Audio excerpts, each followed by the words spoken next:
City of Essex Junction Planning Commission meeting on Thursday, October 5th, 2023 at 6:31 p.m.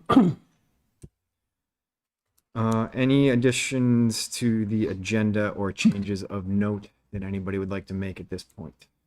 I would like to give a report on the capital projects meeting that was on Tuesday, and Sounds I good. will also update.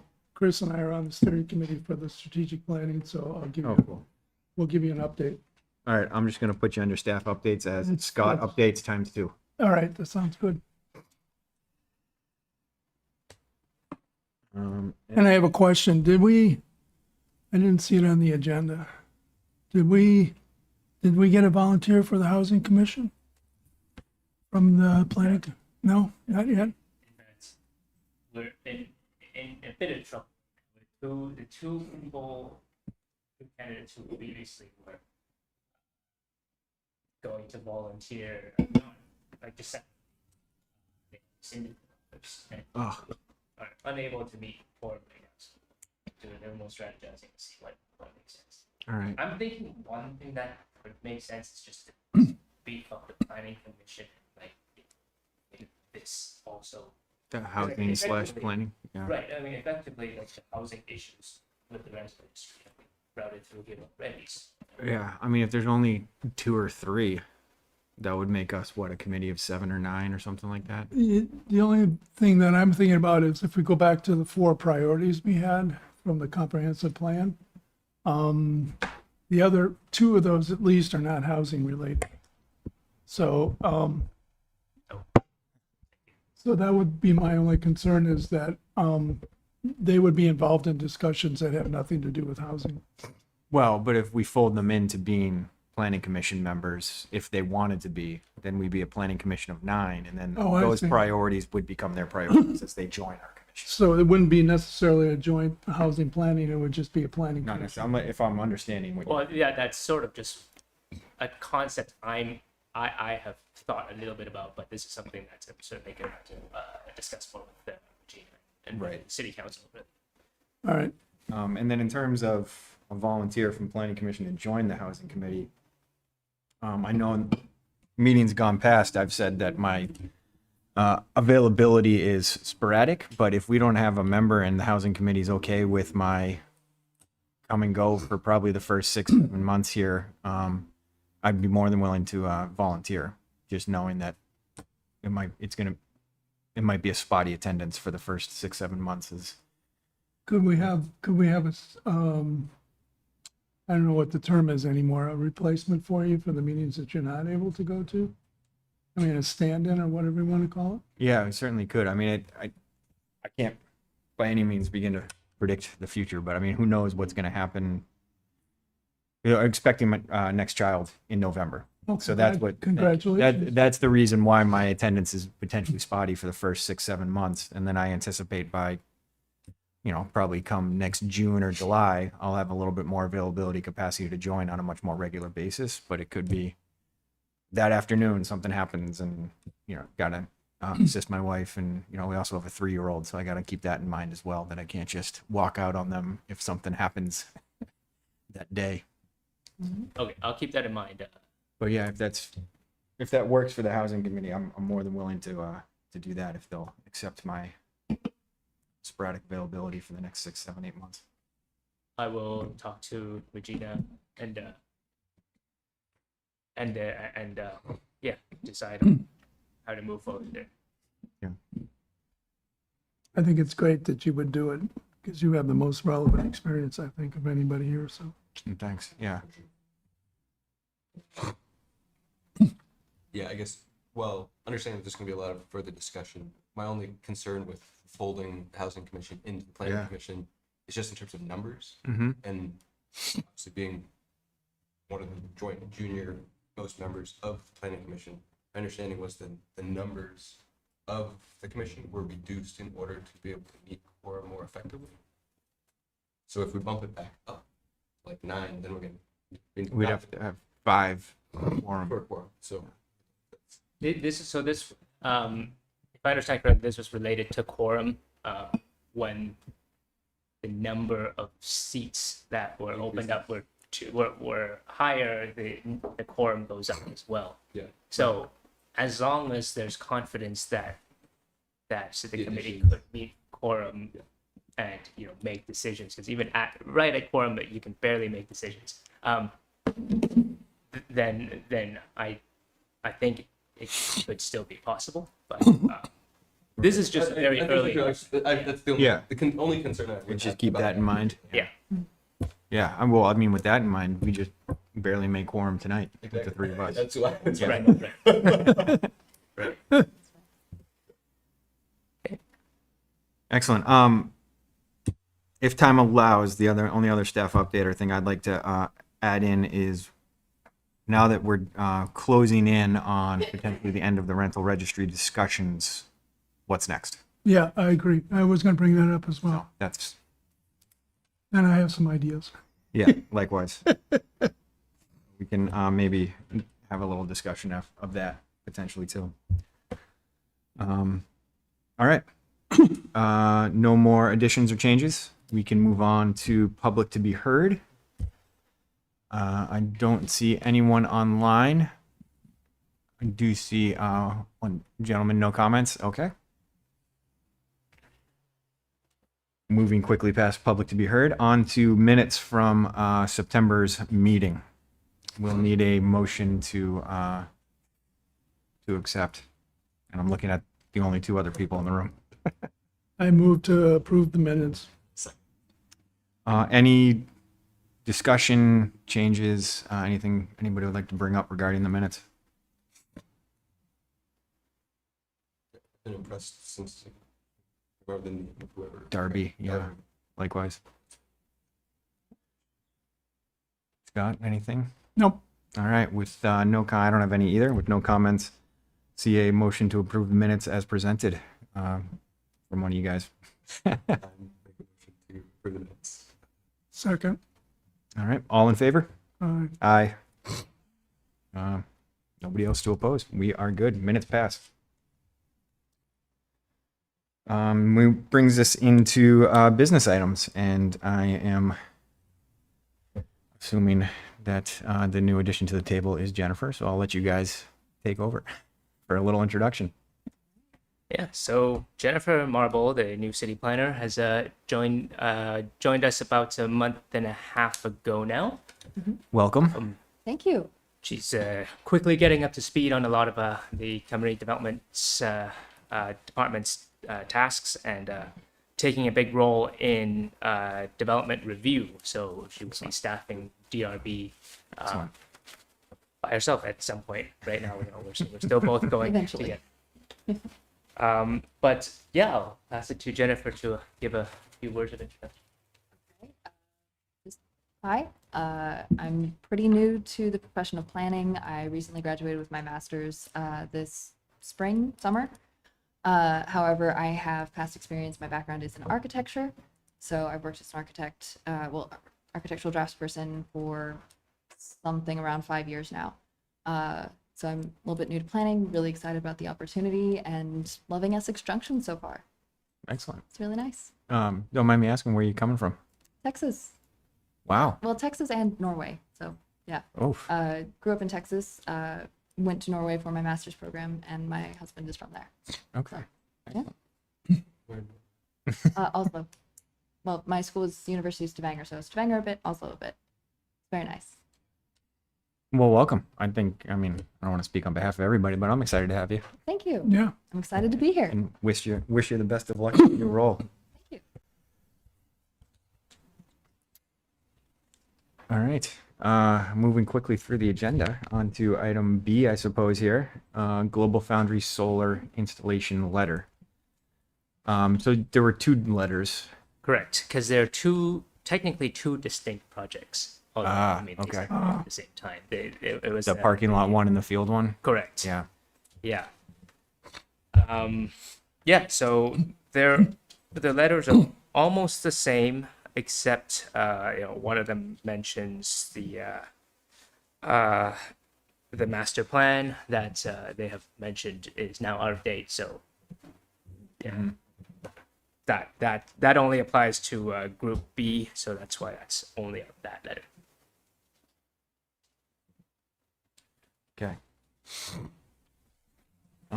Yeah, I read through them both. I didn't really have any comments, or it all made sense. It's like good letters. I would recommend that if the planning commission supports the letter, that you move to have Patrick sign on behalf of the committee, and we can just have one signature then. Happy to do it. My only question was, so we have the authority to do this, not the council. The council doesn't have to do this. It's, They can have a separate letter. They're approaching, yeah, each municipal body can, like it said, we're saying this is on behalf of the planning commission. okay, This Right. is all. It's yeah, it's a letter of support from the planning commission for the Yeah. yeah. that's fine. I just, Yeah. Oh, no. So we need a motion. Yeah, I You think agree with that? that makes sense. We'll need you guys again. All right, so in that case, I make a motion. Vice Chair, sign once. second. All right. And all in favor? Aye. Excellent. I will happily sign. Thanks for drafting them up. All right. That brings us on to C. Rental Registry Inspection Program, updated ordinance, draft ordinance, and potential rental units data analysis update. So I will put up what we like the updated ordinance, draft ordinance on Right. the screen right now. But the changes were limited to what we had talked about, or what the commission had talked about last time. I guess as I put this up, does anybody have any comments or questions about it? No, just that I didn't really pick up on it before, but now that it looks like you've changed it to instead of residential rental properties, calling them rental housing units. Seems more to be the industry term that I'm used to, so I appreciate that change. Yeah, and I was trying to make sure that was in line with I think this was the Match the language State. in the code. Yeah. right. Yeah. My only question was related to comment A4, which is if we don't have a building code and are only enforcing the rental housing code, I'm not sure we have the authority to inspect for anything. Yes. Could you explain that, Yeah. please? I am about to. It's a little bit of a concern. Yes.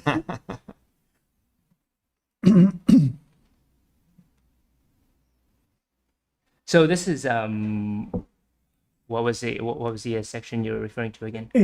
It's comment A4. It's on page 4, section 20.04, inspection cycle.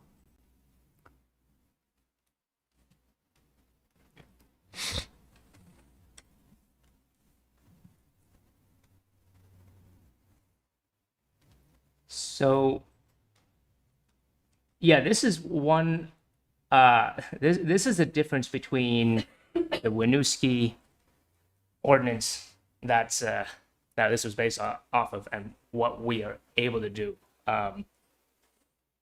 And yeah, we don't have building, we don't have a municipal building code. Yeah. We depend on the land development code. There are zoning I guess zoning regulations that we already have the power to enforce. But yeah, there's no building code, so this is not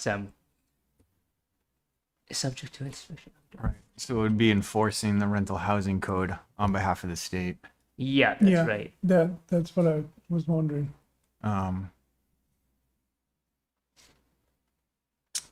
Has Do you think that So do we think that we need, I housing might have, code?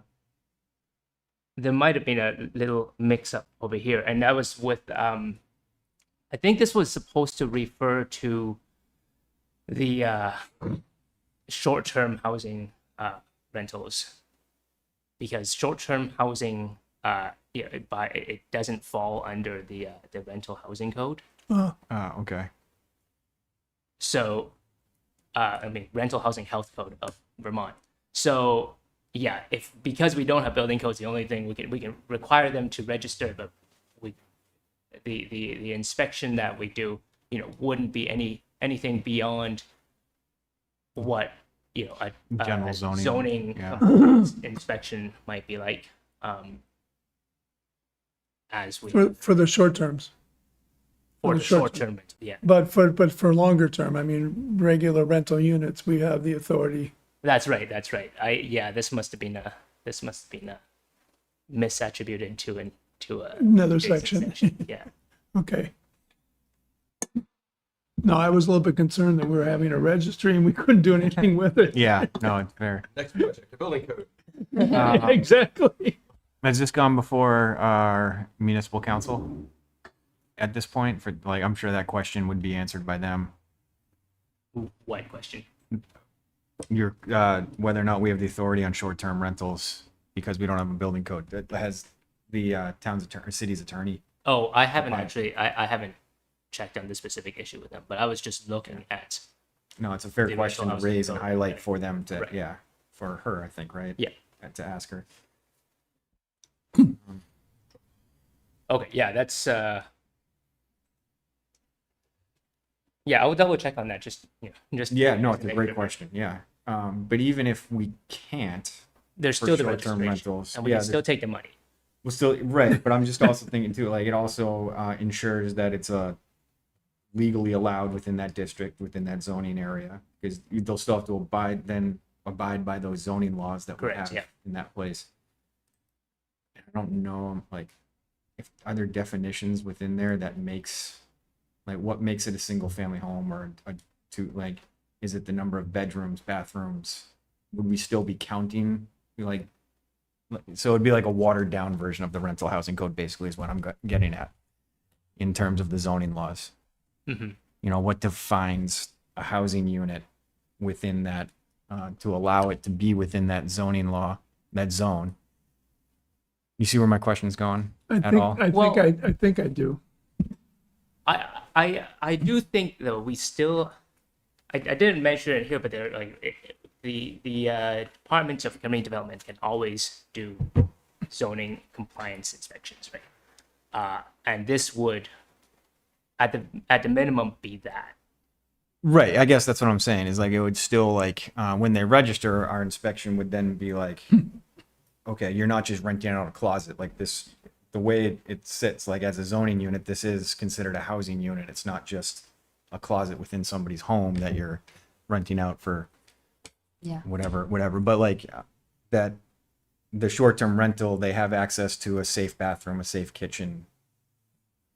Right, There's but actually egress. There's some of what you mentioned might be beyond what, like, the requirements for appliances in kitchens and bathrooms. That's actually a part of the rental, the Vermont Rental Housing Health Code. We define in zoning what makes it, a housing unit. right. I guess that's what I'm kind of going, is that they'd still be beholden to some kind of law, and we would be ensuring that they meet the basic requirements for that zoning district. Yeah. Yeah. Yeah. But if it's a single occupied home in a single home area that's defined by single home, and they rent out a bedroom, are they still complying with single home definition? Does it become a multiple unit because they're renting out a bedroom or no? No, Okay. No. I don't think so. Yeah, it still remains single unit. There's at a certain point it might be defined as a rooming house, I think. Right. That's the phrase I was looking for. Yeah. When you hit like 5 or more. So yeah, there's a certain threshold there. Right. But remember now, according to state law, it's what? 3-plex, 4-plex are allowed Fourplex, yeah. up to Yeah. 4-plex. Right. So they could split the home into 4 separate apartments, and which is But remind me, is that only, S100 is only for the village, I mean, the neighborhood development area, isn't it correct? No, it's Or is it everywhere. Fourplex? it's anywhere that has municipal water sewer, Okay, which is our whole city. okay. Any other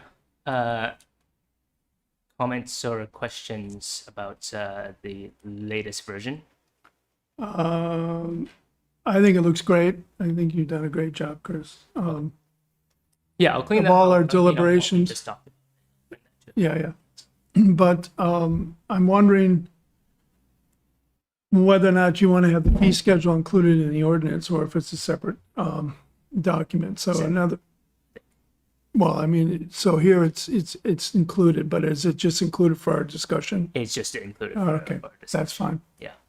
And we have to decide which one we want of those two at this point or no? Well, we don't have to immediately, but I think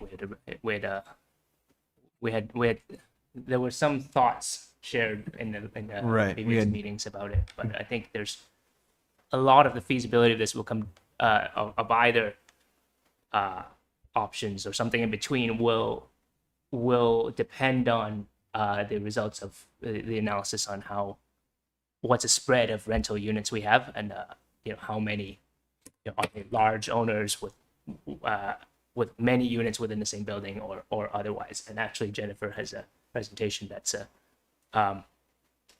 she will be able to share the Okay, next item. okay, Cool. all right.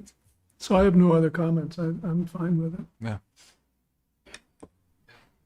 Good. My understanding, yeah, based on last time, was that we're kind of moving it forward so that the commission can Right. start to weigh in. So, So does this now move on to the council?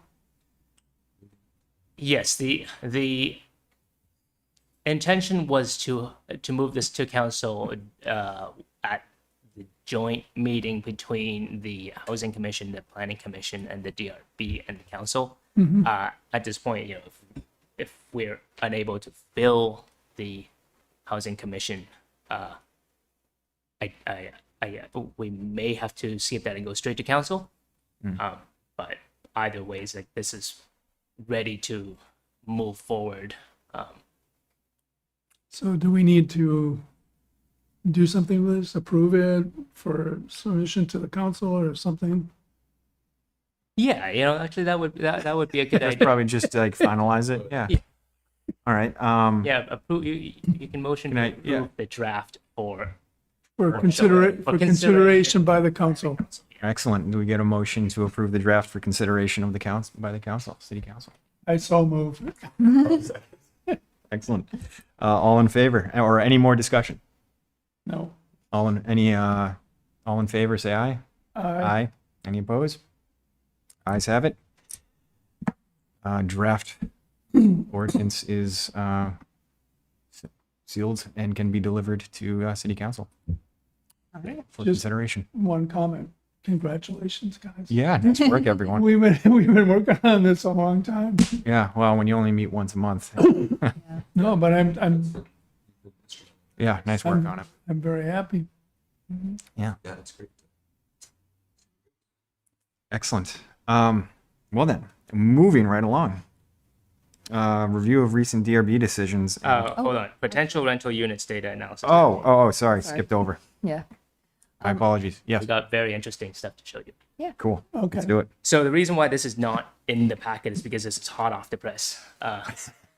And we Very had recently a previous version that had more issues that we had to coordinate back with CCRPC to update the analysis, and Jennifer Multiple did a iterations really of good the job same data. of iterating the analysis and making some slides about this. Thanks. And we put together a map that shows where we think the rental units are. Oh, cool. All right. Yeah. Why don't you throw that on the screen when you're ready? Sure thing. And just before I start presentation or anything, and I'll set up screen share in a second, we have a comment from the chat just asking if Elijah just move the mic a little bit more whenever you speak. Yeah, forgot about it. It's got a fan out there. All right. And now seeing if I can actually properly do screen share. Let's see. There Chris in the chat. Yeah, right. we go. All right. Speak up, be bold. Disable. Participant I screen share. will enable it right now. Well, I'm usually accused of speaking way too loud. Sounds good. Go for it. All right, let's try it again. There we go. All right.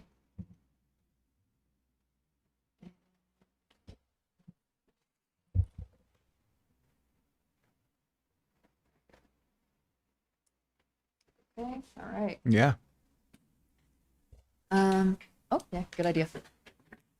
Don't forget to So, before I get into the new numbers or anything like that, just a heads up, some of the data may be a little bit out of date. I'm not sure exactly when it was, but we know of a couple of larger developments that have, started construction, underway, all that stuff, that aren't in this data set quite yet. So, So this comes from the grand list. Yeah. And this was Okay. based on a comparison of people's, the owner's addresses and the physical address Okay. that is on that property. yeah. So if your mailing address is separate from the physical address of the property, that's what we determined, like, okay, we're going to assume you're renting then. Seems like a fair indicator. Yeah. So just some overview of numbers. We came up with 258 estimated total rental properties. Sorry, I also have to adjust my mic then. Thanks. 1,904 estimated total rental units. And out of all the condos, we estimate that 116 are currently rented out. Interesting. I would have just thought that the number for condos would be a little higher. Yeah.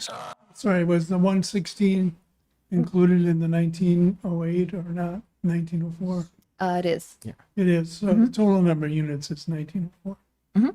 Which actually puts us pretty close to the census estimates of around Yeah. 2,000. Yeah. Right. Yeah, and that neighborhood. I have no Might be. idea. I don't know. It looks like everyone else is muted in the Zoom chat. I can make sure people are. Oh, yeah, there's one more there. There we go. Hello, humans. Hello. What is... Hi.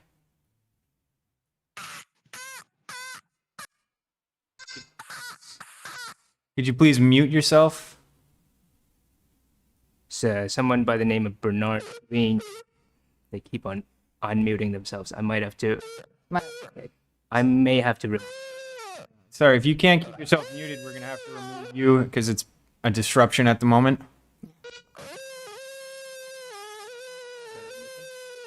Yes, please.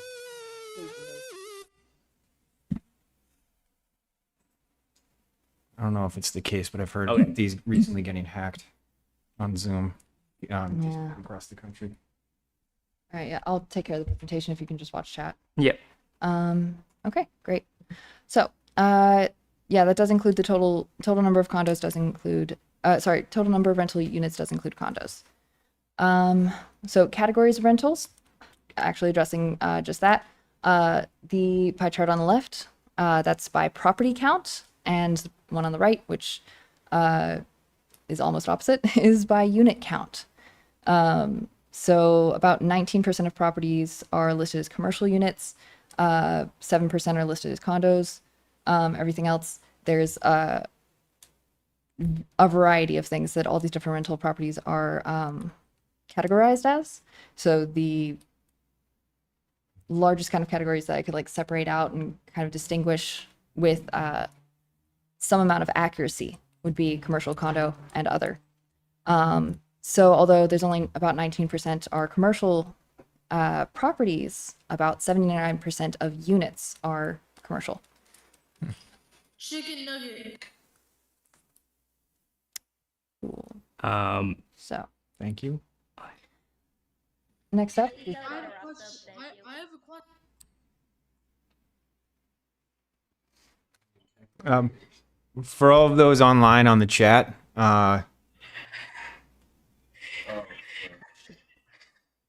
wonderful. Oh, great.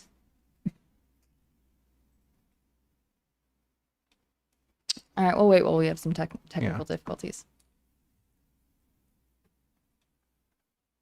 Okay, I have. Oh my god! Help! They're killing me! Help! You, They've got me! They've got a hold of me! Help! is there a name associated with that at all that we can capture and maybe pass on to Essex Yeah. Police? Yes, we have a. I'm gonna have to switch this to. I'm gonna have to remove everybody and switch this to waiting room only. Thank you. Just a reminder for all those participants online that this is being recorded and all of your actions and everything you are saying is public and will be shared as needed with Essex Police. I don't have control capability. There's another person joining right now. Thank you. Okay.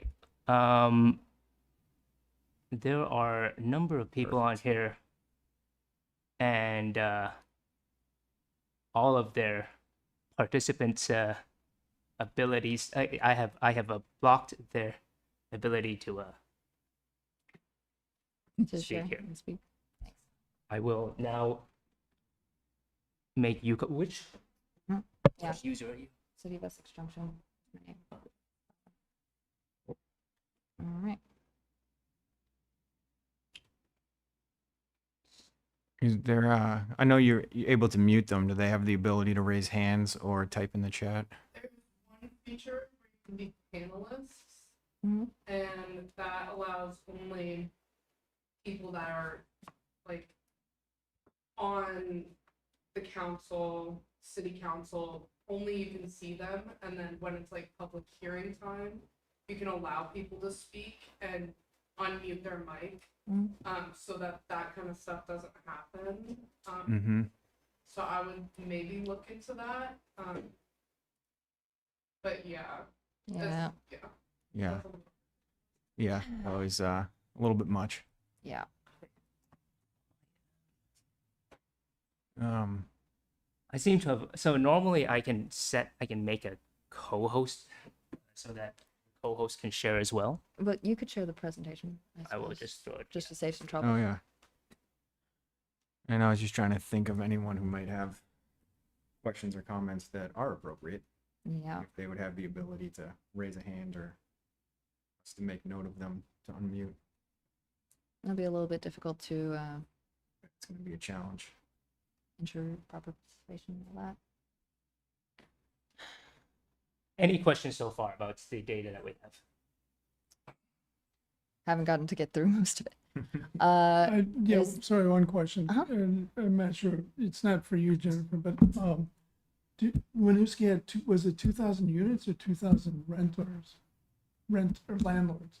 Couldn't remember. Was it 2,000 units?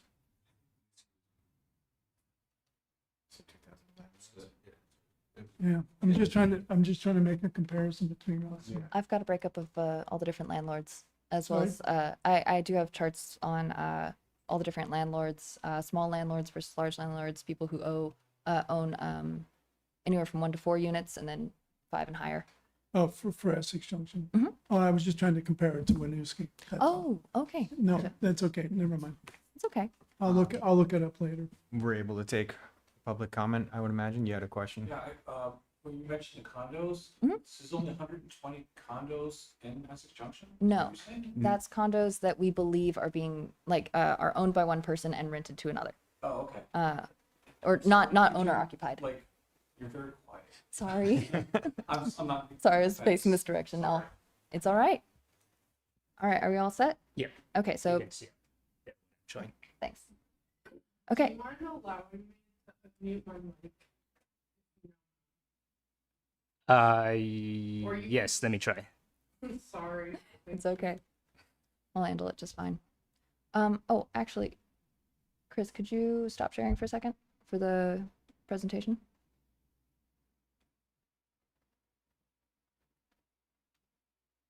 Because I'm not sure exactly how they were able to draw over the thing that I was presenting.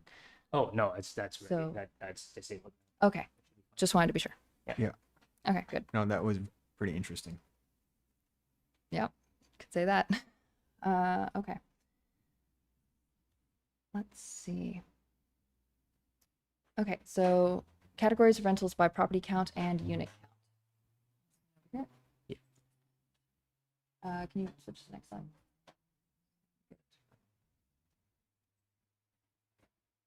There we go. So here we have a map showing density of rental units across Essex Junction, large circles for more units at that location. Blue ones are for commercial, yellow for all other categories, and the pink are for condos that we believe are rented out. So when you're saying commercial here, Mhm.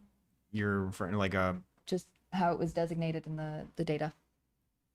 because I'm, Mhm. when I hear commercial, I think of a like a retail shop. Mhm. But in this instance, it probably means like a large real estate developer. Something like that.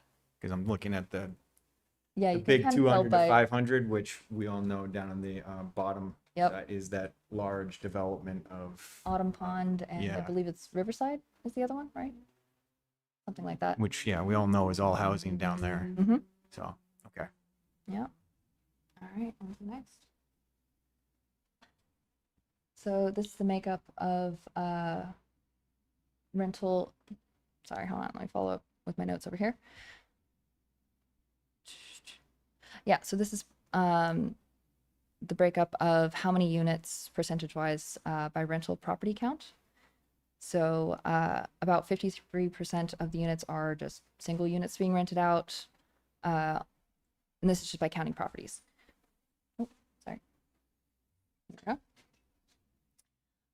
And then you can compare that to the following one, which is the rental unit count. So, And so, John, Oh, yeah. just to, pretty clear from Mhm. the legend, but sorry. so large landlords are defined by in this data as anything 5 or more. Right? Yes. Units. Yes. So just categories of anyone who owns 5 or more units. So conversely, if you're going by unit count, it's quite different. So of course, those larger properties that have 30 or more units, whenever you count up the units, all that Right. stuff. So that's 83% of individual rental units are controlled by landlords who own 5 or more properties. All right. And then, And 61% are 31 or more. Mhm. Wow. Okay. yeah. Yeah, those few large developments. Yeah. Mm-hmm. Take up a lot of units. And there we go.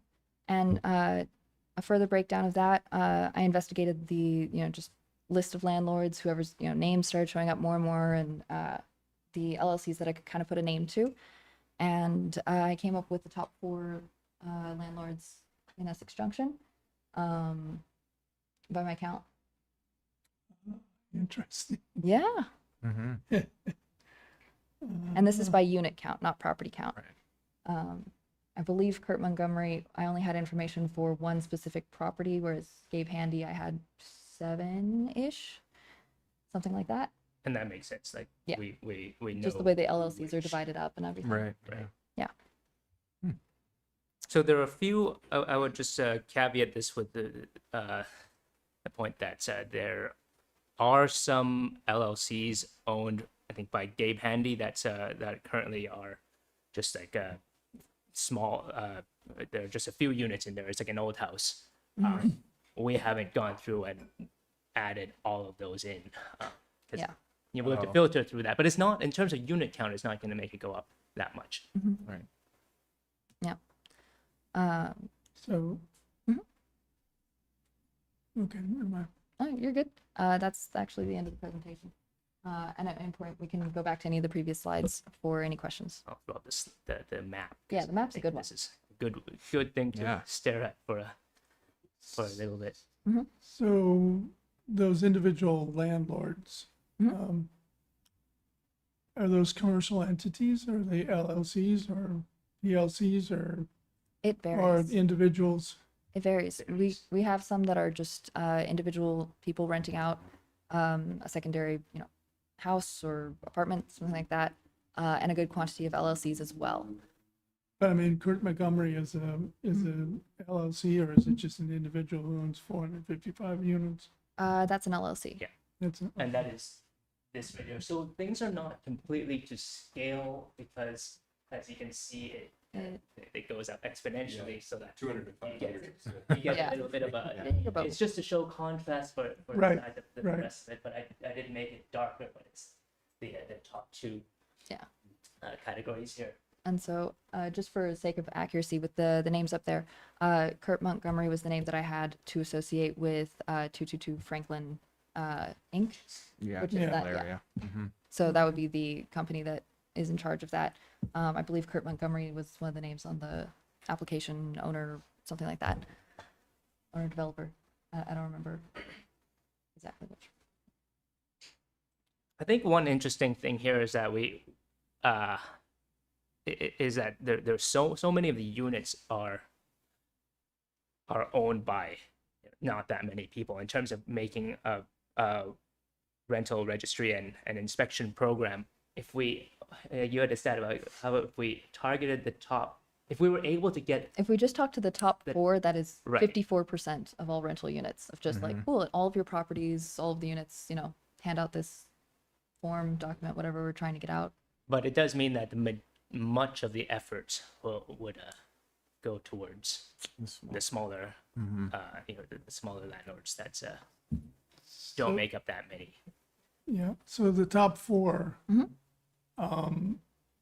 Could you go to that slide? The last slide. Yeah. Patrick, we have a Comment? bunch of Question. people in the waiting room. Okay, I am. let me just ask my question quickly here. Are any of the names that were causing disruption I before? don't remember. You can change your name to There's a, Zoom. you can Yeah. change it. Oh. Okay, Uh, so those four, still 7. Sorry. Was that There's still 7 people from the same number from before, or it's increased. well? There's 5 in the room right now, including Oh, including us and but more there's now. 2 people in the waiting room. Jake Z and Dennis Tebow, and now Lexi. I think this is. a I think part- that's just more Okay. I think we can spamming. ignore it. Okay. Yeah, I can't take it in good faith. Sorry, your question about the yeah, rental no, units? so Kurt has one particular geographic location. Is it true of the others, or are some of these split out over multiple units in different places? Let's So like see. Gabe Handy, are his units spread His out, or? is units it- are a little more spread out. For Brad Rubman, I've got 2 different LLCs. That's in the neighborhood of the Autumn Pond development, the circle towards yeah. Oh, over by Yeah. the high school, right? the further north. Yeah. Yeah. And for Brett That makes sense. Grabowski, that's 2 different LLCs located on Park Street. Yeah, Brett Grabowski has not actually that many. It's not spread out over that many properties right now. He is in talks. For future and development. there are things in the pipeline that he's developing right now. Gabe Handy has more properties and they're in more prominent locations, which is probably why I think you hear his name More often. Yeah. But I think do you remember about how many properties Gabe Handy was spread out over? I've got the data in front of me. Okay. So this was a filter that I kind of went through, and this is only things that showed up. Let's see, 2 or more times, but with Gabe Handy, I had to do a little more digging and try to get everything in. So I have his name on, let me see, that is 8 separate properties, whereas everyone else on the list has either 1 or 2 out of the top 4. Yeah. So a little more dispersed. Yeah, I was just trying to think of where problems may arise. So if you're over in Franklin area, off Park Avenue, Park Street, and those are relatively new units. I mean, they're what, 10 years old, maybe, if that. Right. You're probably not going to have potentially as many violations as some of the units that are smaller, which is the area that, you know, the other whatever 40%. So I'm just trying to think about, and it comes back to the discussion about landlord incentives and so on. So I'm just trying to, in my mind, picture what this looks like.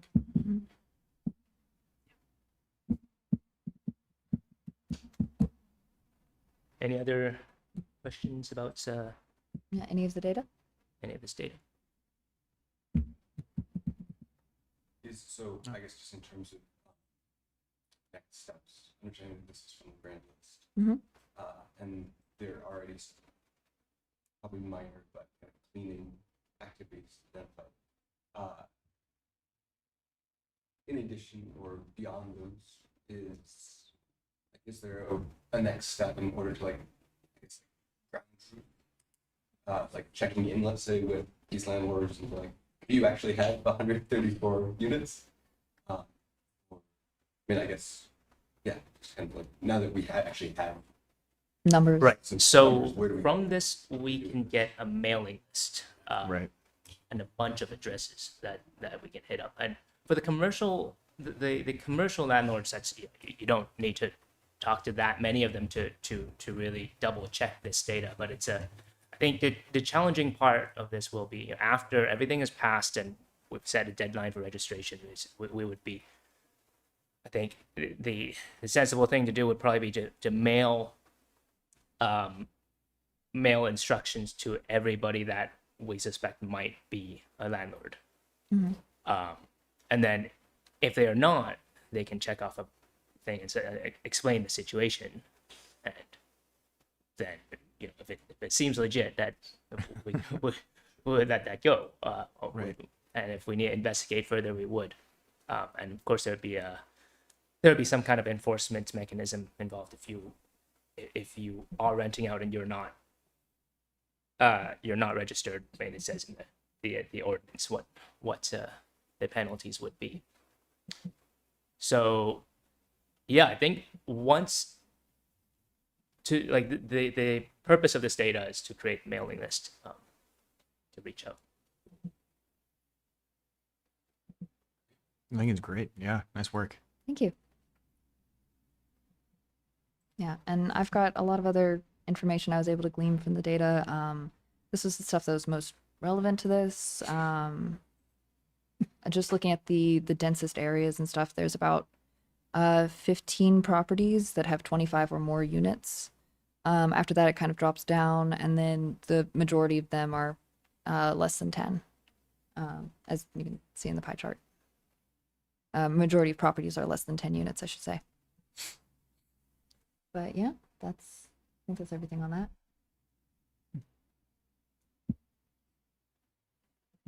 All right. Thank you. Thanks.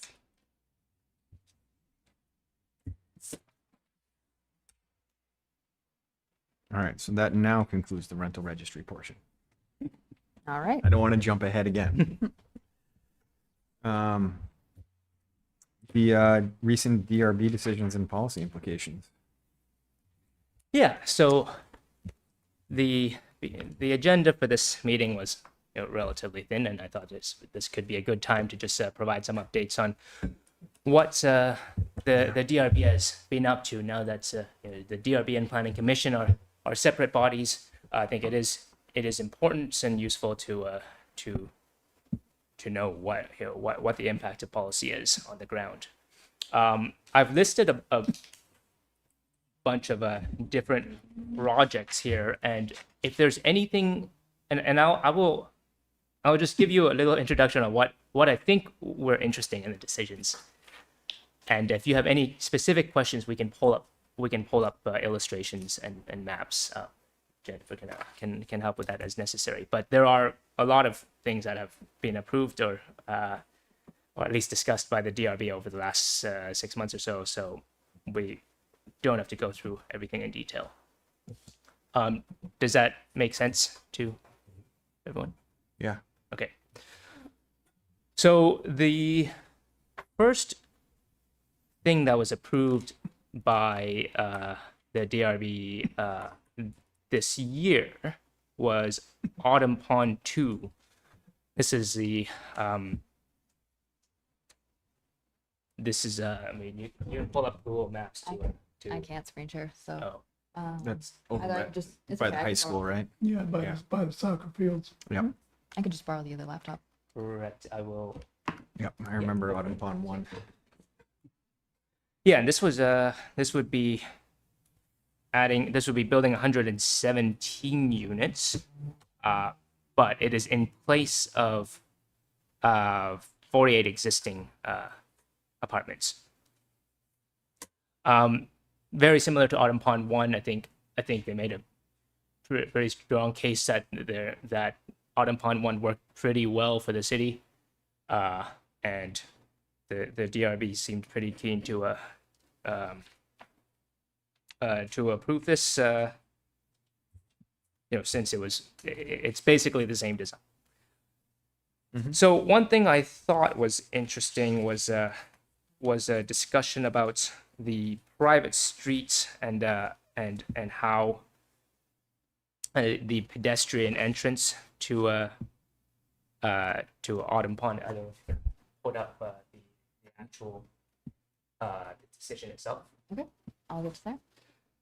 But we have in the LDC certain standards for for road design. Even if it's a private road, you're supposed to build to a certain width, and include a sidewalk, include enough shoulder. It actually doesn't specify a bike lane, but it makes it wide enough so that effectively you can have a bike lane.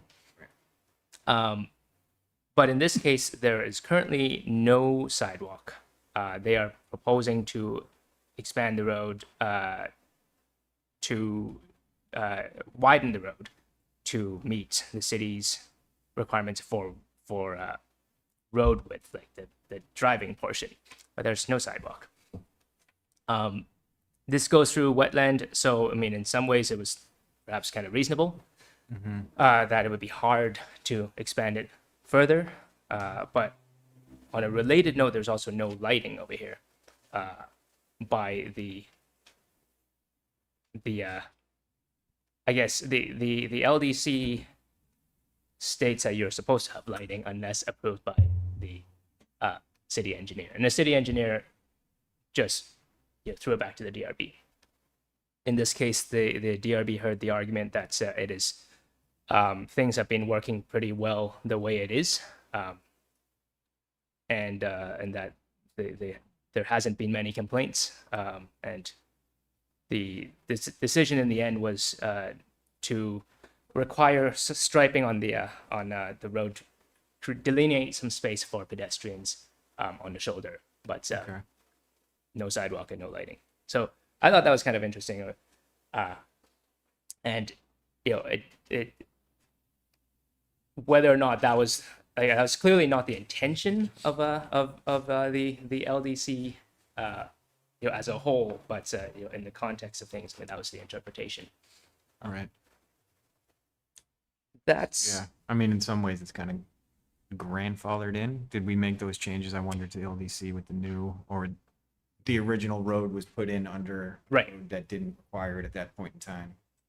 Well, I mean, anything that is approved and it's basically grandfathered if it's approved and it's built. I didn't do the research as to whether or not When that it was. went, yeah.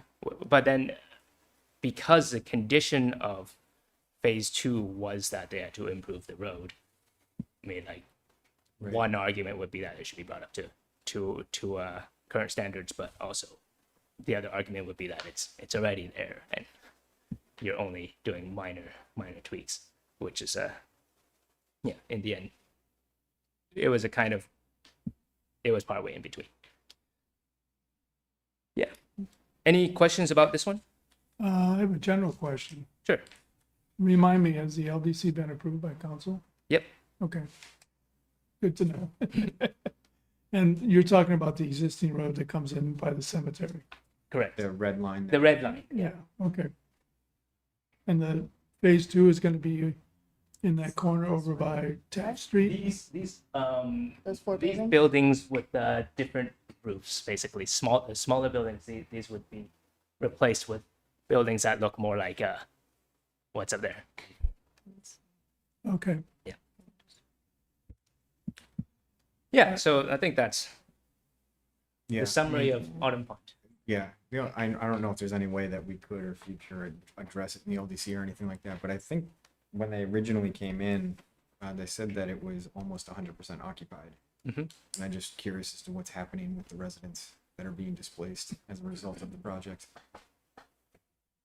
If there's anything we can do to help mitigate any. Right. We don't have I don't- rules that require right of first refusal for Right. for It's a hard thing to, I think, probably put in. yeah, but there are some municipalities out there, some particularly the larger ones, have had projects where that with phased development that there was a way to offer the existing residents a new place. But at the same time, I think it could be without certain incentives. It could be difficult over here because the older housing stock tends to be cheaper, and I think the price is likely going to be higher. So for all the I, new units. I have a, before you go on to the next one, Chris, I had a general comment when I read through this. Mhm. First of all, I was shocked at how many units are being proposed across all these different applications. But was there any discussion at the DRB at all about affordability? Affordable housing versus market price? I mean, I think the DRB is rather limited in being able to require anything unless it is in the LDC. There was, I know in the past, there's been there are certain bonuses available for if you meet the affordability requirements. And now in the latest version of the LDC, that's there is something about the height bonus that is a height and density bonus that's the state requires all municipalities provide, and that is linked to affordability. Right.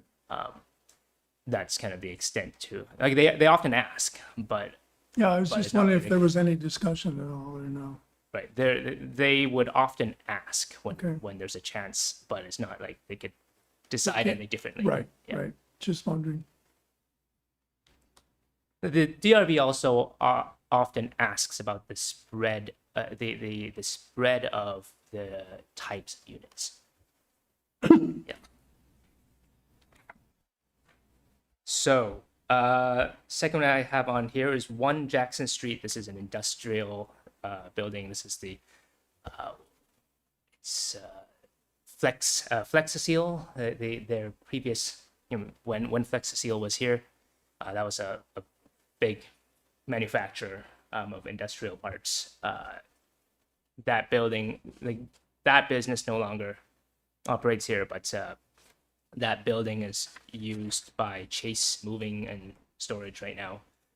The owners are looking to add I think 6 units on the second floor of that. Just kind of adaptive reuse, adding kind of another level within the existing building. That got through DRB approval pretty easily. There were concerns about lighting. That was at a time when lighting was known to be a relatively sensitive issue because of another recent project that's on Maple Street Right. that had some issues. But yeah, so they're still they're approved. They have not pulled a permit yet. Any questions about that one? No. No. 227 Pearl. This along with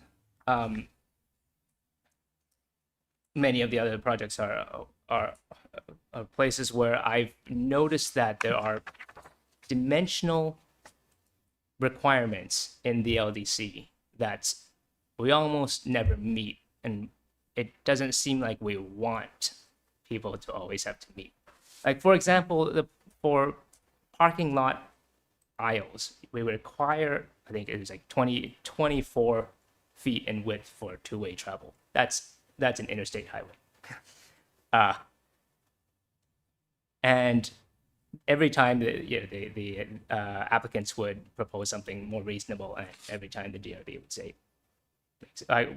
with the after engineering review would say that it's reasonable. So that is, I think, an area that could be worth tweaking. Reviewing best practices, dimensional standards, and yeah. But this 227, maybe put it up on the the existing. Yeah, it's called 227 or 229. You can just put it up on Google, like what the existing Oh, plan, like or you Google can put up Maps? the plans. I'll look for the plans. This is going to be a 34 unit multi-family residential in a multi-family mixed use 1 zone. This was also one interesting thing about this project was that it was the first time in my tenure here noticing there's a requirement that you have a 15-foot buffer between multifamily or commercial development and a single family property. So that's based on use, and in this case, the adjacent property is single family.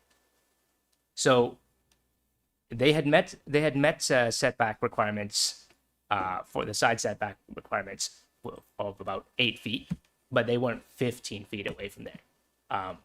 In the end, we were lucky that it was possible to re-engineer the whole site and shift the building a little bit. Yeah. But that was something that I had not encountered before, and I'm not sure other that has been something that has been carefully looked at for some other reviews. So the applicant wasn't aware of it, but yeah, that's certainly something I think. As you know it and think about across the board through all zoning districts, or do we have it dependent upon? Because I mean, I can see the reasoning why is so that the multifamily doesn't dwarf and overpower a single family. Yeah, this is a requirement in all zoning districts except Village center. for village center, when you're beside another property that is also in the village center zoning district. Right. There are some technicalities of that actually the 8 railroad case will reveal. But yeah, it is everywhere. Any questions about this or the policy? No, I was surprised they could get 34 units on that property. Yeah, I mean, if you look at On 8 this Railroad? one is this one is even more, I think. With things of this size are Which at 4 one, stories. With which one is it this up is the there? Gabe Handy. This is the Gabe Handy property. No, but which one is Oh, for 8 227? Railroad or? Hold on, I'll just. Yeah, Is that it? Oh, those. Yeah. Gotcha. yeah, that's right. My bad. No, I pulled it up on Google Maps and it just looks small. I mean, the only ongoing, which I was going to kind of ask at the end, but I guess I can ask ongoing as you're going through them, is there a breakdown of unit type within each building? Yes. Mm-hmm. This one, Oh, studios, please no. it Probably. is somewhere in here. This one, I think it was a mix of 1 and 2 bedrooms. Good. Okay. There was actually one recent application where it was a mix of studio 1, 2, and 3. Great. Yeah. I just didn't like seeing those 34, 40, 60. I think it's like 60 studios in one building or something Right. like that. It's Right. like, what are we doing? And Autumn Pond, I'm guessing, is probably a mix. Yeah, I think there are plenty of 2 bedrooms in there. Great. Yeah. Mm-hmm. I think we're seeing along Pearl Street though, where there are more, and along this transit corridor, there are more studios being built because I think there's, yeah, it could be that's the demographics of people who are going to be living car free, and over here are a little bit different. Yeah. It's just, trying to make sure that a mix of unit types are being built across the city. And So open 161 put up get the site plan ready, so show the elevations, Sure the thing. renderings, and also the decision. So yeah, there's 161 Pearl Street. This one is beside. This is an 18 unit multifamily residential building proposed beside the existing strip mall with the subway. And this would require shared parking. This was going to use the parking in the back of the that subway building. What was interesting about this one?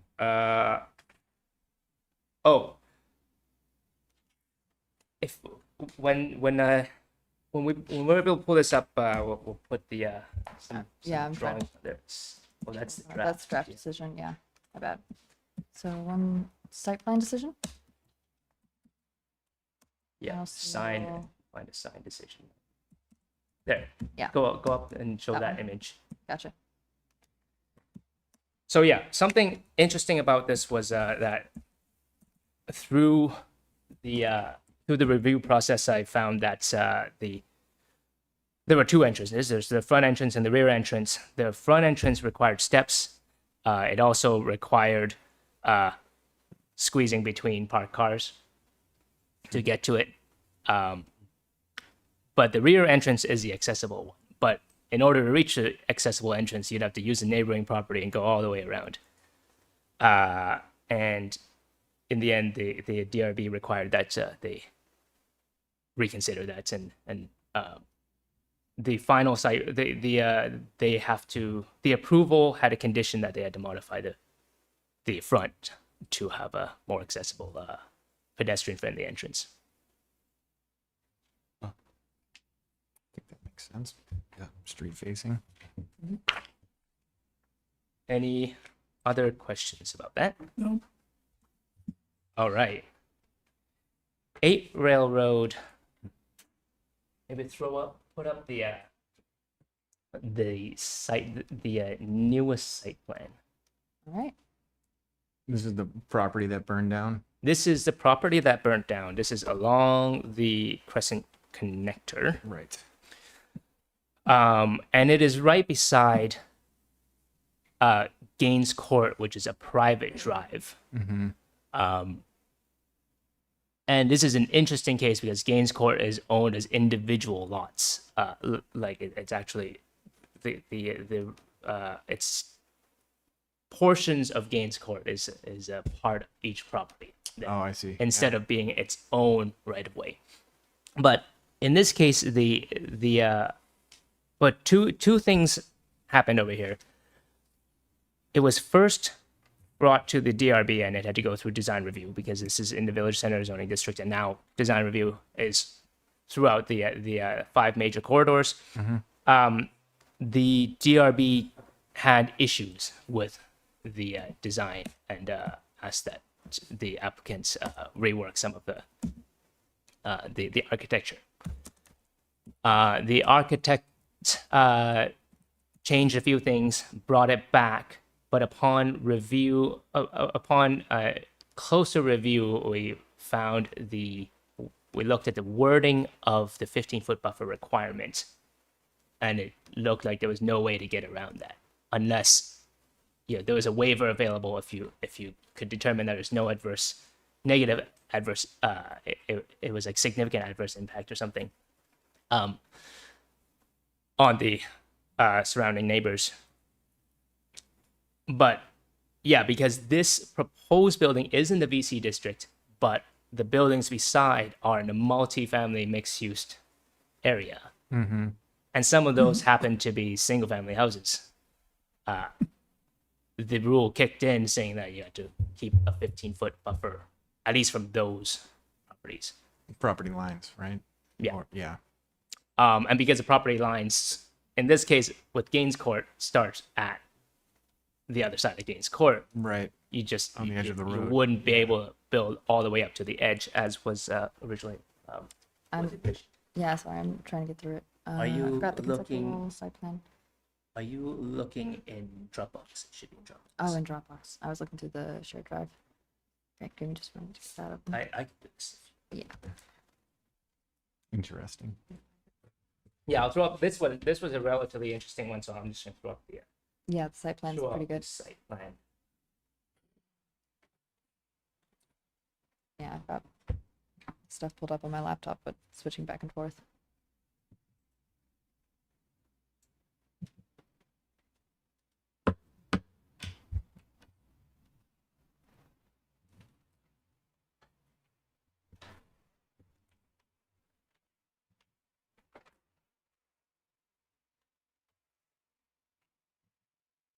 All right, so here is it's red. So yeah, in the end, this was the solution. You can probably guess what it was originally proposed to be. Originally, this was proposed to be more a rectangle shape. They had actually thought about 3 floors, and the rectangle going all the way to the back of the property. But with this redesign, they've gone up to 4 and actually increased the unit count to 39. Parking ratio is like it was low. It was remarkably low. It was like 0.6 or something. I think we got 28 spaces for 39 units. But there's no parking minimums in the village center, so that's Right. that's how this was able to get through. One thing I did suggest was the possibility for tandem parking spaces for the 2-bedroom units, or like, you know, whatever unit, multi-car units. You know, if it's the same unit that has more than same household that has more than 1 car, you can arrange it, and some municipalities explicitly allow this. We can allow this through a waiver. Have a double length parking space. Oh, so they can park one in front of the other. That's Yep. right. Yeah. And with this awkward Why don't we layout, just with give them this all car job- elevators so they can pull in, get it up, and park underneath the other. I've seen a bunch of them. I've seen those before. Yeah. Yeah, but this was how this was reworked to keep the 15-foot buffer. The building at the front is actually multi-family, so that's why the 15-foot buffer didn't apply In the to that portion of the just building. towards the back half. That's right. Yeah. So, Oh, and I'll show you this is what the oh, design looks like. so I was looking at the old design. Yeah, it's changed a bit. It's It's changed changed. dramatically. Kind of like that facade. It's kind of Yeah. neat. It's better than the old one that they had. The old one was brick facade, or at least like faux brick. The bottom looked the same, but now it looks like this. I don't know what you call this barn style. Or Barns. I think you said it was a Gable, Dutch what is it? It's like- something yeah, roof. Marbl? Yeah. Something like yeah. Yeah. That's I thought of being of the G. Yeah. I like it. Boy, it's going to be very different. Yeah. Are there with all these being approved this past spring, right? I think I saw a timeline to construct and break ground. Do we know what that is for all these projects? No. Nope. Okay. No, we actually, I do know, I see when some of them are going through Act 250. And so Autumn Pond was going through Act 250. That takes a while. 227 Pearl was going through Act 250. The other ones do not require Act 250. Right. But none of the ones that have been approved have pulled permits yet. Okay. But yeah, and sometimes things are approved and never built, and then, you know, they come back and do something different. Oh, Chris? Yeah. We have a raised hand in chat. Oh, on great. Zoom. Marcus. Marcus has his hand raised. Yeah, Marcus, please go ahead. Yeah, I think we'll have to unmute them on our end. I've press the button. There we go. Great, thank you. All right. Quick question, because this was an interesting conversation in the DRB. Chris, maybe you can remind me, but this might have implications or not, but this was brought up in that setback portion. There was a discussion at one point as to whether or not the 15 feet was a radius or a straight line. And I don't remember what the result or decision on that was at the time, and I don't know if it was even made during that DRB discussion. Thank you. So yeah, that was something I had brought up. As you can see in this on the site plan that I put here, like strictly speaking, if you're standing from this corner of this single family house in the multi-family mixed use district, and Practically touch the other building. you can still touch that building because 15 foot should mean radius. And I think actually the DRB mostly agreed on that, but they also agreed that the impact with the recent changes, the impact, as I think they worded it very specifically, but they thought it was acceptable, and the applicant asked for clarification just to make sure that they can move forward as is, and the DRB's all the DRB members present said they were comfortable with it. The mechanism for how they would allow that could be through a waiver of this specific this section. That you can give you can waive this 15-foot requirement if you find there are no undue adverse impacts Right. on the adjacent properties. Yeah. Any other questions?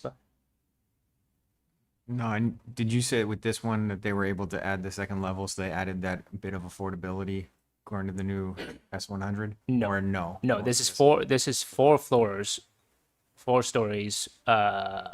So no. Okay. There's Did any of those meet that recent requirement? Or I guess these no, were kind of not nothing yet. We have been right around the same time. we have been in preliminary talks with a developer about something in the village center zoning district that may, Great. Okay.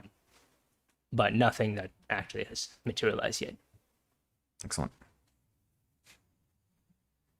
All right.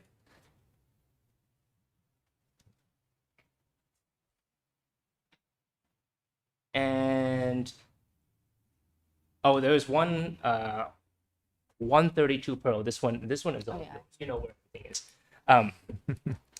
132 Pearl is a relatively small landlord that is looking to build. This was 18 apartment units.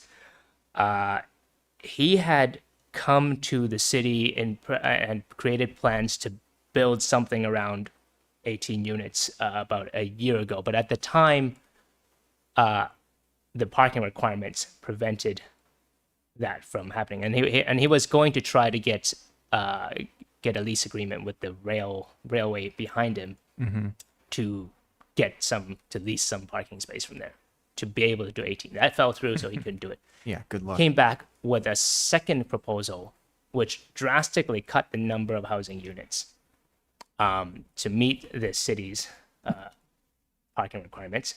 But I knew the changes were coming to the parking requirements that were going to drop it down to 1 per housing units. So I told him about it, and he went back and held off and came up with something closer to the original plans, 18 units. So that's what came for conceptual design. I found the folder. I'm working on it. It's gonna take a second. So Do we know how many units are on that property now? 4? I 3? think it's around 4 units right now, but they're mostly not occupied. I think only one of them is actually being used. Oh, okay. I think he's like ready to tear that down. Yeah. No, but that's But this is a mix. This is a one that's a mix of studio 1, 2, and 3 bedrooms. But by his reasoning, the only way he could fit that in was to actually to build within the setbacks, the front and rear setbacks, which in the highway arterial district is what's the front setback? Remember? Oh, yeah, it's on here. 20-foot setback in the front. and- 20-foot setback in the front. And he was proposing to build within that 20-foot setback, but not any more than the existing building. So our normal interpretation of the LDC is that if you tear it down, you're starting from scratch, then you have to abide by current setbacks. The current rules, yeah. Although if you look 3 properties down, it's a transit-oriented development district. Right. Where there are no setbacks, and actually you can't have Go right up to the road. there's Yeah. you can't have too much setback there. Yeah. For some reason, we have the highway arterial district, which I really think we should reconsider at some point. We can. And that's so this proposal would violate those setbacks, but the way the DRB elected to think about this was as a PUD, planned unit development, which gives flexibility for things like setbacks. It creates a waiver for setbacks If you meet all the other if qualifications. you Right. meet all the other qualifications. Which this one meets some, but not all, but there is the potential that if with some adjustments it could. And just for a point of clarity, it's a little hard to see on the screen here, but the light blue line, there's a square in the top left corner and then a more odd shape over here. Yeah. Those are the footprints of the existing building. Oh, okay. Right. So it's like in terms of how it exceeds the setbacks is not more than the existing buildings. It is, but it uses up some of that area, and he says that was necessary in order to be able to create those three bedroom units. You know, Right. you could cut it And back. our buffer zone within the setback is gonna look nicer than good stuff. What was that? It's gonna look nicer than what's in front of good stuff. Yeah. Right. Right. That with that water catch basin or whatever, which was probably supposed to be in the back of the building or something. Oh, okay. Yeah.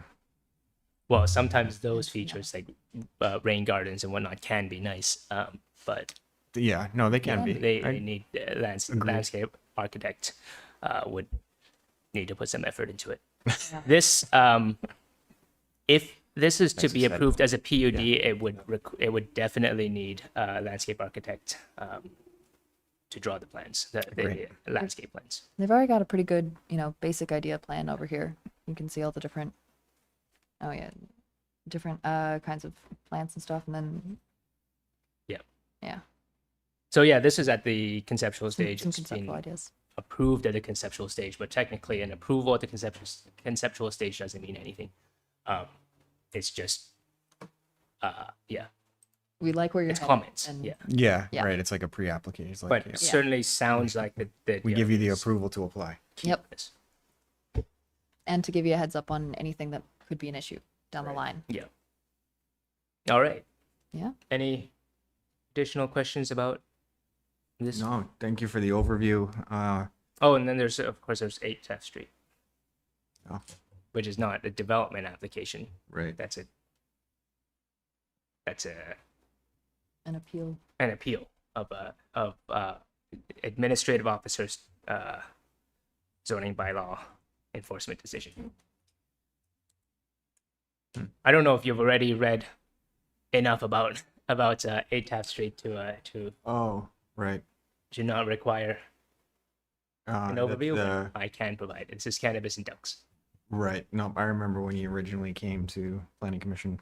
Yep. A year, 2 years ago or something, and started the conversations. Yeah. Something like that. Yeah. Well, When it so was just first becoming procedurally, legal to grow. I guess I'll update you procedurally as to where this case sits.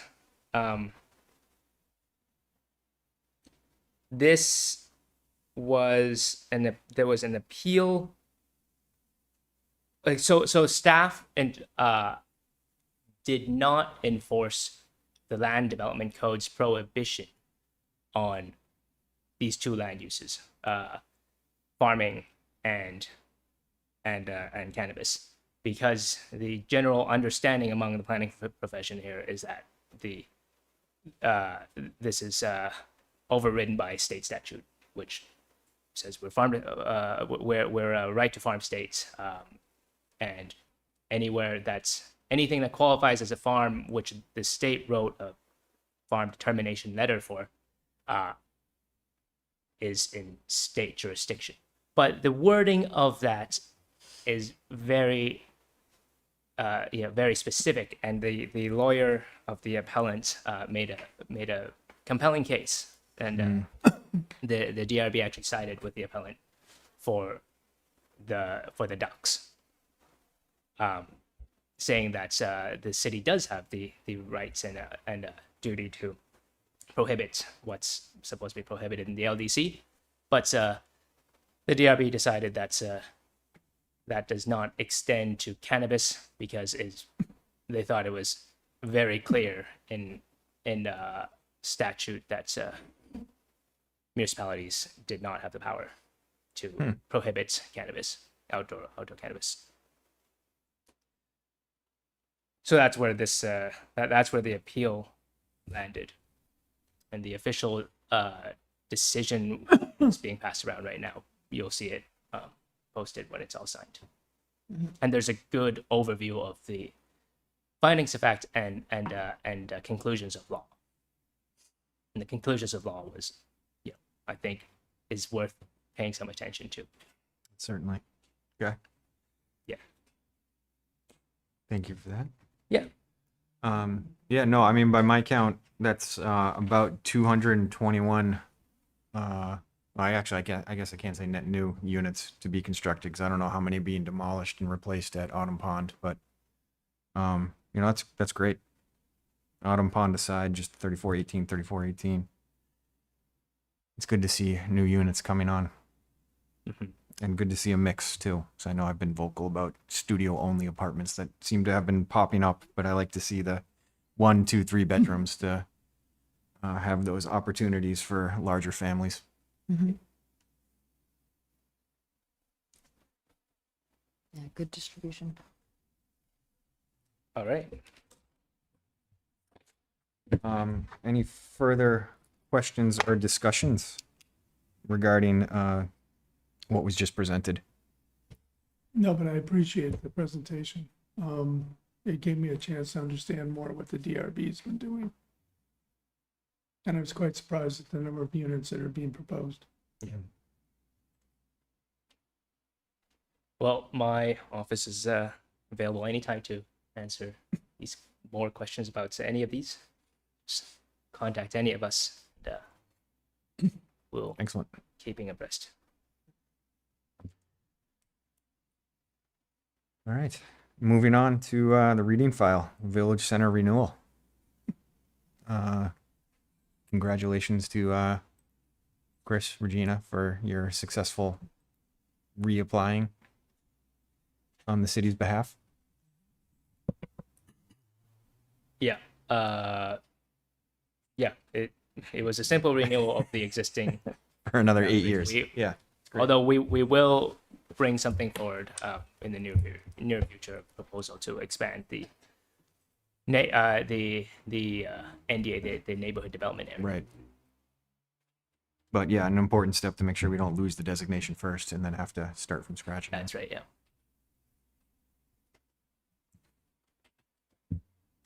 Excellent. Anything else to be said there? Comments from anyone? Nope. Yeah. That brings us to members updates, which I realize I just wrote my note in the wrong place. I think that goes to my Scott updates times 2. All right, I'll start first of all with the capital project committee meeting on Tuesday. Mostly was a discussion of the local options tax and how it could be applied. I don't have the number right here, but the projection for fiscal year 2024 is about $1 million to the cities of Essex Junction. which is a lot of money, quite obviously, coming in. We had a discussion, and I think the last meeting I said I would bring up the idea of the landlord incentive program. We had a discussion mostly about how it can be used, and the discussion came down to when this proposed use of the lot was on the ballot, the meetings that were prior to the balloting or the ballot initiative, the city felt very strongly that they had implied that the money would be used for capital funds. So the objective of this initial amount of money is to have it for capital funds. And there will be a policy presented to council using a format that was developed by one of the members of the committee. I did bring up the idea of using it for something else, such as I said a grant or loan program, since we don't really have concrete ideas. There was a little bit of objection to the idea of using a loan program because of the difficulties of a city or municipality managing a loan program. But I mentioned that if it was a program for landlords, that it would most likely have to be under the Housing Trust Fund or something of that nature. And the Housing Trust Fund requires an outside body to manage the trust fund. So it could still apply. Interestingly enough, I think I passed around the day after that Amber had passed around that link to the city of Rutland, developing a loan program for rehabilitating old housing for rental units. It's not completely analogous, and I think Rutland has a housing trust fund, as I recall. I think they do. I could be wrong. But anyway, I didn't get a chance to read the article, but anyway, I'm glad that Amber shared that with us. They did feel that the potential for using it for something like that could be interesting in the future. So it's not off the table, but initially the lot will be used for capital funds, capital projects, because there's a fair backlog of capital projects already for the city. Second update, and I see Marcus is online as well, but Chris, Marcus, and I and others had the first steering committee meeting for the City of Essex Junction Vision and Strategic Plan. That was Tuesday at noon, if I recall. I'm trying to remember everything I did this week. And I'll give you a quick summary of the results of that, if I can find it right now. Yeah. So Future IQ is the company that was contracted to do the strategic plan. And they did a presentation of the sort of steps that are involved in the next 9 months. I think it's due in March next year. So it's a very, very tight timeline. Tomorrow is going to be the launch of the project. So there will be an initial survey that goes out online, and most likely will also be in paper copy to be delivered to places where people are not necessarily online or other options. There was a long discussion about public engagement, both for the online survey or for the survey itself, and also for the second step, which will be a think tank on November 2nd and 4th. You should probably put it in your calendars. That's going to be a 2 to 3 hour session on Thursday night, the 2nd, and Saturday morning, the 4th. And the objective of that is to review the results of the survey and listening sessions, and then to allow stakeholders in the room to come up with ideas for moving forward. Coincidentally, so November 2nd would be our next planning commission meeting. Ah, First Thursday of the month. Reschedule. interesting. Ashley is going to be preparing a communication strategy for this, which will start tomorrow. She's going to be interviewed. There'll also be public releases in Essex Reporter and other media on the vision and strategy. The survey will be released tomorrow online. There's also a project portal that's been developed by the consultant, which will go live tomorrow. So it'll be, I guess, on the website, on the Essex Junction website, I assume, Yeah. the portal. Yeah, there will at least be a link to it. Yeah, link to it, yeah. There is also a project logo, which will be launched tomorrow as well. And what else? Chris, anything else you want to add that I've forgotten, or Marcus, who's online? Marcus has his hand up. Yeah. Go ahead, Marcus. Once you get unmuted.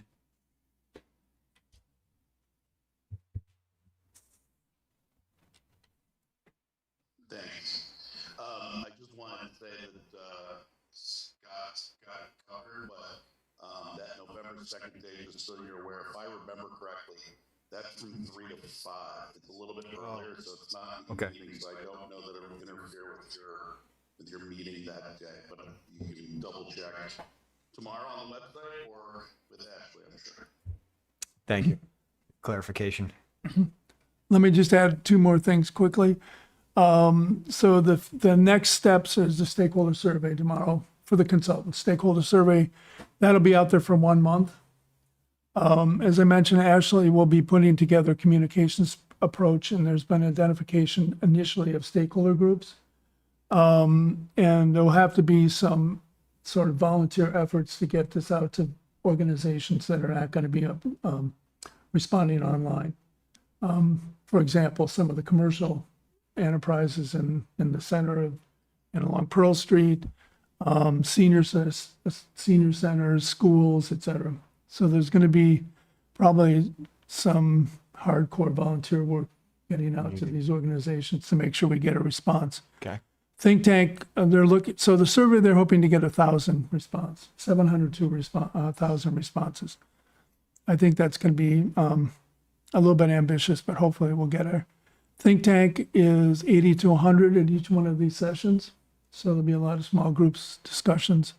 Then they're talking about a charrette on the 9th of December for following it up again.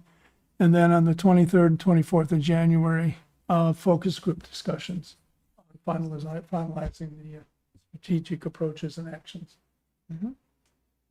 So it's quite exciting. Yeah. Thank you for sitting in and for the little rundown. And I will add that for this survey, we All right.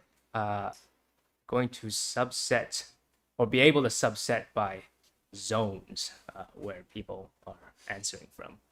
And this was just, roughly, this was quickly created for this survey, but it could have implications for future use by our other initiatives if we for public engagement. Certainly. This is like roughly correlated to our zoning, but Yeah. broken up further. Yeah. Yeah. It looks much nicer in color. I just saw the black and white version. I couldn't figure it out. Oh, thanks. Excellent.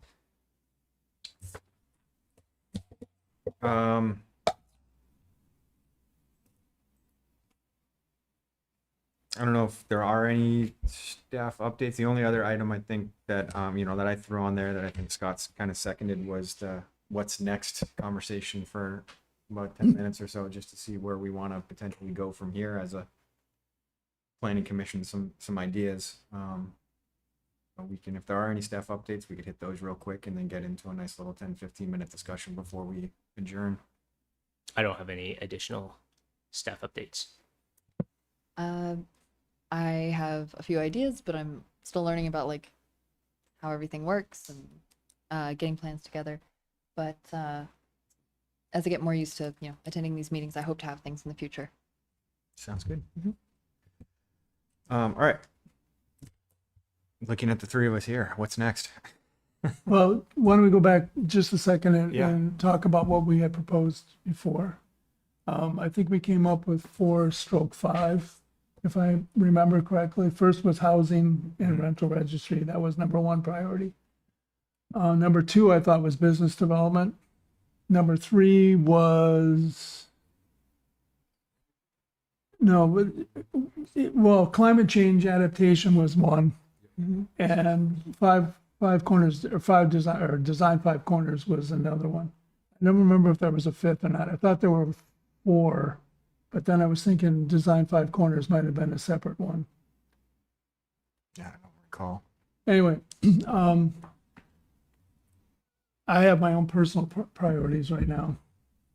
And I'm just going to say, given what we're seeing in terms of weather irregularities and also some of the efforts being proposed nationally, and I actually just heard a bunch of things on the radio over the last couple of days, I wouldn't mind.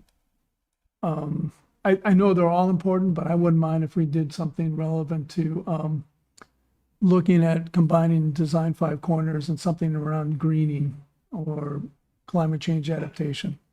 Actually, that is related to something I've run into in the last week. Was what I was thinking of, but don't have enough together to present anything on it yet.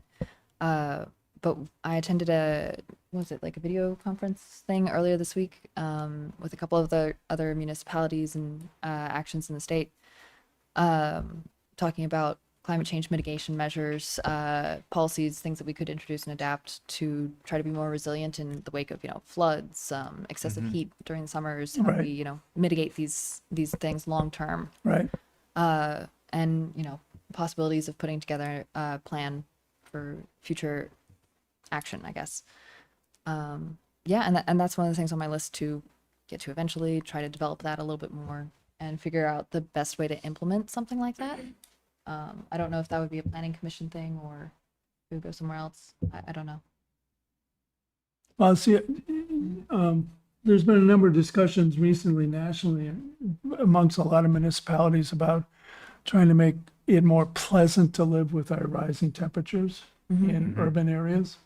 So things like Shade trees. shade, not what do you call them, Yeah. shade tarps and stuff around various places, making it more walkable and accessible, which is consistent with the biking and walk committee and our sort of approach. But then also just looking at other things which we talked about before, which is trying to, and IBM is a good example now, trying to maximize the opportunities to put in more solar in areas where it doesn't take up additional space. Parking barriers, or not, what do you call them? Canopies. Canopies and Yes. stuff. Looking at buildings that have flat roofs, trying to look at incentive programs and so on. Anyway, it's just, that would be my priority. As opposed to, design five corners is gonna go ahead pretty much anyway. Business development, I think we're getting pretty robust business development right now. So I wouldn't mind if we kind of skip to the climate change stuff. I have a little more input on that as well. My master's thesis was actually on the topic about best practices for implementing solar in dense urban areas. So I've got a little bit of background in that. Excellent. We didn't talk beforehand. Yeah. Definitely tap into that. Yeah. Yeah, some of my ideas were just around little projects and whether or not they fall within the purview of the planning commission or not. And I've heard Phil say things in the past about public art. Well, it was one of my ideas that I had is, could we get more public art somehow? Would that be something that the planning commission, whether we're writing grant applications to the Vermont Arts Council to receive funding to hire somebody, there are two spots that immediately come to my mind that I'm not entirely sure what the approach would be or how we would go about it, but I'm thinking about the two concrete walls right as you come up 2A from Williston, right past the dam. On the right-hand side, on the river side, there's that concrete retaining wall, which I think would be just a wonderful spot to put some type of public art, welcome to Essex Junction sort of thing there. And then just here on Lincoln Street, there's a smaller retaining wall, but it's also concrete too. And could we do something kind of similar? Maybe the same artist could tie the two places together. It's funny you bring that up, just like serendipity, because I was down in Brattleboro, Yeah. and they have some beautiful murals. Yeah. That I was just like, Yeah. I mean, my preference would be a mural, but you know, Yeah, there are certainly. some But, certain yeah, like just like- sculptures and stuff that in other municipalities have done Yeah. on similar places. But you know, I don't know what the steps would be for. I mean, probably have to approach the property owner and Yeah. all that good stuff. Happy to head that up a bit. But that's one thing. And then another one that would be a larger one, but years gone by, we used to have a farmer's market. We don't anymore. Would that be something the city would be interested in starting up again? And is that something the planning commission would need to take or want to take a lead on trying to help coordinate? Now would probably be a good time to start those conversations. So come next spring, summer, we might be able to implement a small one and see how it goes or something like that. But that's another thought. And then just along those same lines, community development, bringing people together, showing what Design Five Corners could be, which could also spur, and I know you want to put business development on a hold, but could also spur in some business development with different pop-up events, but holding some more community events. And is that something the planning commission would potentially assist city staff or whomever is in charge of kind of organizing that stuff? And is that something the planning commission would want to head up as well? I think those all fit very nicely in a green community. Yeah. Could be a combination here. Yeah, absolutely. I mean, you can use some of those events to show potentially what it is we're going towards, we're aiming Right, towards, right. And get more of that quote unquote community buy-in on some of those things, potentially as well. I mean, the other day we were talking, it was actually Marcus and I were talking after the meeting about all the new restaurants and shops that are opening in the village center, including the nice little grocery that's going to open up down the street. There's a halal shop that's opening up down on Park. Did not know. But, you know, this whole idea of making it more walkable, making it more bike friendly, making it more community focused, I think it fits nicely into the whole objective. So is it possible maybe thinking about combining some of these things? Without a We doubt, find for some sure. Language, yeah, that bridges, encompasses. all But, and above. yeah, But, yeah, I would agree. My sentiments, when Scott enjoyed, like, some of my initial questions were actually specifically like, what happened to the farmer's market? Because I don't have that historical knowledge. Like, what happened to the farmer's market? Why is it here? right. Because like the short answer that I've got is like, oh, it just turned into a bunch of like craft vendors, No, it turned into food trucks. food trucks. Okay. It used to be over on, what's that street by Murray's Tap? Going, yeah. it goes from Railroad to Lincoln. Mm-hmm. It used to be there and it was, the whole street was blocked off and it was great because it had a combination of vendors with produce and food stalls. Then it moved over behind what's it called? Not Firebird Cafe. Firebird Cafe Look. in that public parking lot. And eventually it turned out to be 4 or 5 food trucks and that was it. So we lost. And the people selling distilled liquor from Yeah. St. Johnsbury. So it was, you Kinda know, lost it vendors it and lost breweries. the vendors. And I don't know if it's because there wasn't enough of a market for the farmers to show up or what, but it'd be interesting to find out why it really collapsed. So, and then related to that, related to green, I'm also interested, and also related to today's discussion about, we have these concentrated rental developments that have very large numbers of residents, thinking about community garden space. And just like explore the question of, first of all, is there interest in having more in the city? If there is interest, is there any way that we could, what would it take to find space in proximity perhaps to some of these high density locations where we have a lot of people that don't have a lot of space? I don't know, just things along that nature, or I would be very interested in exploring. We- I don't know how we begin. I've got a couple ideas. First to like prioritize, and then like start doing that research. Yeah. Oh, but this is good. I mean, this is kind of what I was hoping, that we just get some of these ideas out there so we all kind of know what each other's thinking about a little bit as we move beyond the rental registry. I think the visioning, that's Well, the about to happen strategic- is going to be a really something Yeah. that we could watch. Very Well, not only watch, participate in. participated, yes. Bring these ideas to the floor. I mean, these are things that I think would be beneficial to bring up during the visioning exercise. Yeah, and then of course there's always the inclusionary zoning that the housing committee works so hard on. That we don't want to lose too much sight of either at some point to pick up conversations around. But you know, those are a lot of things we just kind of mentioned, and of course, maybe next month we can spend some time Yeah. prioritizing a little bit more and figuring out what where resources might already lie and where we could begin to focus on tackling some of those things. Split up a little bit, start smaller committees or small groups or something to head off on things. But no, great. Yeah. So originally, I was talking to Philip to try to see what the last item today should be. It landed on this review of recent DRB decisions, but some of the ideas I had proposed to him were that, and also to work on a wish list for prioritization for future LDC amendments. It's like we're Great. Yeah. but my thought was that a lot of these things, some of them, at least some of them, would end up having to be a next amendment of the land development code. Certainly doesn't hurt to have a bunch of proposed changes on the back burner, ready to go, fully discussed and ready to recommend.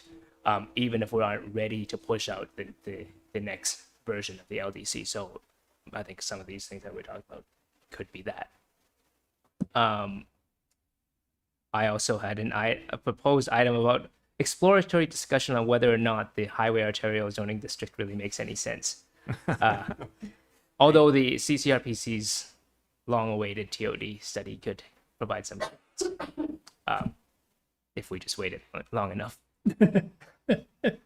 And the last item I had was exploratory discussions on Five Corners redesign, like intersection redesign. And if that could be a pilot project, and how would you make that not mess up transit operations? Because the way that as it stands right now, as it's drawn right now, it would require buses to cross over the rail tracks twice, and it would probably get pushed back and be difficult to do without some other changes to the roads. But- So the bus would have to go down Maple and then turn on Railroad, Yeah, that's right. Yeah, And and then then- cross then back over the cross and then tracks. make that difficult turn there. Just tangentially related, but is there, in terms of the Crescent Connector project, is there a timeline? For when that's supposed to be completed. Yeah. Yes, next construction season is supposed to be the final one. So it takes 2 construction seasons to really finish it up. But I think it's supposed to partially open this year. Yeah. Interestingly, I just walked it today. I don't know if I was supposed to walk down it or not, but They poured some sidewalk. it was wide open. Yeah. And it looked inviting. So I was like, yeah, I'll just take this. Yeah, it looks like it's already more or less completed. Well, the engineer at the last capital projects committee and the previous meeting said, as Chris said, that it'll be finalized next construction season, because what they want to do now is make sure that it's plowable and drivable for this winter. Right. And then next year they'll put in the traffic lights and make it operational. Right. Yeah. No, I was. Just to kind of finish my thought, it was. It looks more or less completed into the parking lot of Yeah. the existing businesses back there that you Yeah. can drive now from Pearl Street straight into the parking lot. Oh, wow. That from the parking lot to Maple has not been built. Yeah. Yeah. that's what I was saying. Yeah. Just seeing that, like, those big machines sitting Right. at that Yeah. point. It's like, But it looks nice. Opportunity for a lot of shade trees. Yeah. And more apartment buildings, Yeah. Mm-hmm. which was the original vision. Yeah. Might still happen. Okay. Excellent. Anything else? Anyone going once? Going twice? I move we adjourn. Any further discussion on the adjournment? No. All in favor of closing the October 5th, 2023 Planning Commission meeting of the City of Essex Junction, say aye. Aye. Aye. Officially closed.